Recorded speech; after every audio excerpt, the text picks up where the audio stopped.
Now that I've been put through hell, I never got anyone's help. I had to do it all myself. I don't ever slow up, no I don't take shit. I got no love for the fakeness. If you wanna play tough and wanna hate this, I'll always show up and make a statement. Welcome back. It's your guy Dan here, and today we're going to be reacting to KLIQ This Kevin Nash on WWE's presentation of black performers. At least it might be interesting to hear what they have to say about it, but I have my own opinion. Let's go. It'd be nice if they took Ron, our there, and maybe took him out of doing the step and fetch it routine that was in there. Man, it's I'm so over the fact that they make Ron just I feel like I'm watching.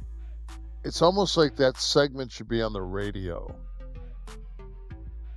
You know, he's like, come on, man. Is it more of the? Does it bother you because it's again a black guy in wrestling being the haha? And if I'm a young black male, and I'm watching that show, who do I have to like? Who's got a belt? Who's the serious wrestler? Then I look at and I say, you know what, man? I want. He's got a point on that one. He does. I understand that part. Right. I don't want to do that. I don't want to act a fool. That's the term on the street. Dude, you're acting a fool. Don't act a fool. Mm-hmm. This is something that's somewhat epidemic in the sport, though. It is. It really is. Historically. Yes. Yes. Yes. 100% agree with that. It has been an historical biased. I grew up in a different era. I grew up in the South. And we had Mid-South Wrestling and NWA that eventually turned into WCW. And I can remember this like it was yesterday. There's one moment in time that got me to be a wrestling fan. We were at me, my mom, my dad, and my brother. I was so young enough where I was able to sit on my father's shoulders. And I remember I was okay with wrestling. It wasn't my thing, like at all. I just went because it was family time. And then the venue was very small, and it sounded like only 50 people were in the building. But all of a sudden, somebody's music hit, and the place went fucking nuts. 50 people ended up turning out to sounded out like 16,000 people. It was so loud in there. I remember like, whoa. Why is everyone yelling like this? Who's coming out? Why do they like this guy so much? And then I got my first glimpse at him as he came around down the ramp and came around ringside. And I saw a big dude. Stout. Tall. Just a big dude. And to me at first he looked very intimidating. And he had a dog collar hooked to a chain. And I sit there and watch this match and watch everything about it. Remembering it was so charismatic, he was athletic, and he was to me, at that moment, I became a true wrestling fan. And Junkyard Dog was the guy.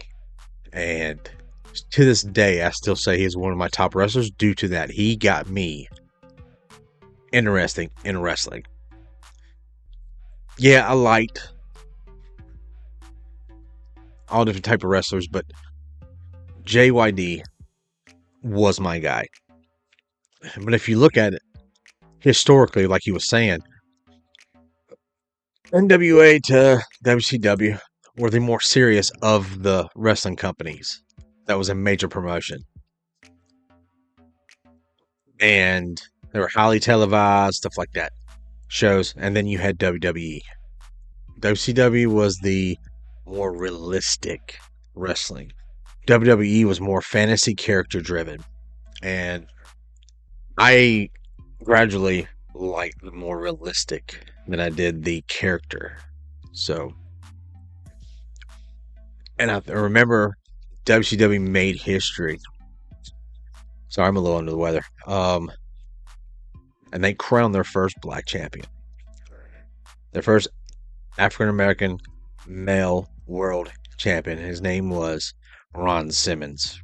And back in the NWA and WC days, he was mostly a part of a tag team. It was him and a guy named Butch Reed, and it was Doom. And I absolutely loved them. They used to have these figures. I can't remember what the name of them are, but they stock, like, never moved. It was just them. And I remember they came in a 2-pack, and then they came in separate. I had to have all of them. And my parents drove everywhere forever to find them, but I got them.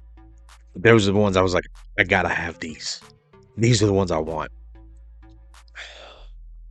So he was the first African-American male world champion. And WCW did it. And then, of course, WWE bought out WCW. And then, so from them, we had Booker T. We had Mark Henry, Bobby Lashley, Kofi Kingston, Big E, The Rock. But it took WWE more than probably around 50 years to crown an African-American male world champion. WCW did it in the mid-90s. And I don't think WWE did it until they acquired WCW, which was Booker T. I could be wrong on that, but that's what my memory says. But they are correct. Historical-wise, this is not... These companies are not known to push black performers. And you can say all you want that it was just the cause of the times. Fuck that. It is biased. It's racist. I mean, look at Vince McMahon. This motherfucker said the N-word a couple times on live TV after he won the ECW championship. Wore do-rag. He was almost like they did a documentary, and he almost said that he about tried to get a darker tan so he could say he was black. And I would be like, oh, not blackface. But yet, with that man being as money as, no one dared mess with that, and I don't understand that. Why was he zipped from that? Serious wrestler. Then I'd look at it and I say, you know what, man? I want to do that. Right. I don't want to do that. I don't want to act a fool. That's Sorry, I the went term back after on I the hit street. Dude, Mhm. you're acting a fool. Don't act a fool. Mm-hmm. This is talented, something that's man. somewhat epidemic in the sport, though. Historically, Yes. not all the time. I mean, Not I that, was but in the business when Ron Simmons became the first I was black right champion. there. I was gonna say Ron Simmons is definitely an exception to the. They got a little funny with the APA stuff, but before that, I mean, that's when 'cause he was in WWE. WCW. Ron was the first black Yeah. champion, and that was under Watts. And I remember I've talked a ton of shit about Bill Watts in my life. The one thing I did respect about Watts is that when Ron was the champ, the rule was nobody left the building till after the heavyweight championship match was over. That's right. That should was be a Watts normal thing. thing. That was a Watts thing. And that made that, because, you know, if Ron means something and Ron's your champion, then a bunch of fucking no-name fucking jabronis should be fucking trying to get in the car and fight. Ron was a great champion. He was. Ron was a great fucking, Yeah. you know, I mean, He's you an look back, exception. when I first started, like, when I came back from playing ball over in Europe, and it was him and Butch were doomed. Mhm. And Nancy was their manager. Yeah. And Some of man, the that best was, ever. it was two grown-ass fucking men, Right. you know. But you see, when Ron got put with what's his name in APA, it got a little goofy. Tony They got Atlas, goofy. Ron just would do the damn thing, and I mean, they got shticky, but you didn't look at Ron and say anything. See, he was Ron Simmons one of the runners-up to the Heisman Trophy at Florida State. Like Brown's all fucking man. Ain't nobody fucking ever. No, I've never seen a human being on this planet test Ron Simmons. Dude, most people who talk to him in that way, they'll probably shit their pants. Where's that character at? Show me that character. Booker. Booker's was great, but see, they never let. I mean, Booker got a little crazy with the King Booker stuff for a minute, but Book always represented. Book always, you knew that we gave him a hard time because, you know, Book liked to fish and golf, and Stevie liked drag racing. We'd be like, man, they're white. Huh? They're white. No, I was fucked up. Fishing and drag race. Black dudes, they didn't come across like that. No, not on TV. No. Book was a drum major. Really? Yeah.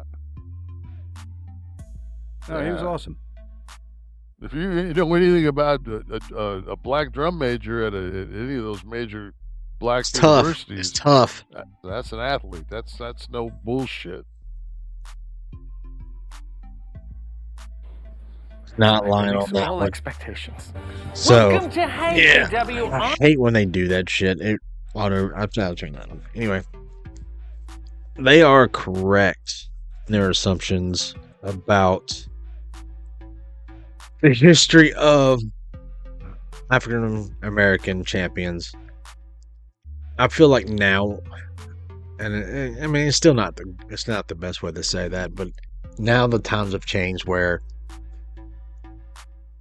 the bookers are the main impact on this, and I see, you know, Tony Khan.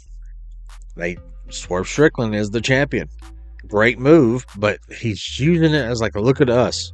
I'm so progressive that I crowned a black champion. I like Swerve Strickland, and I think he's doing good, but at the same time, fuck your bragging rights, bro. I mean, what does it matter? Talent's above everything, but if we're talking about it, yeah, Tony Khan kind of has a way of saying that, hey, we didn't wait 50 years to do it. Yeah, but Tony, you haven't been around for 50 years either. And that's still not an excuse.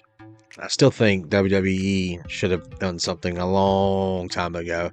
Not for sake of saying we did it, but just because they deserve it. I think R-Truth deserves a title run. I don't think it needs to be long, but he's deserved it, man. He needs it. I would like that on his resume for when he does retire. That's great. Just imagine R-Truth. And yeah, it's a comedy gimmick. I get it. But at the same time, it's truth.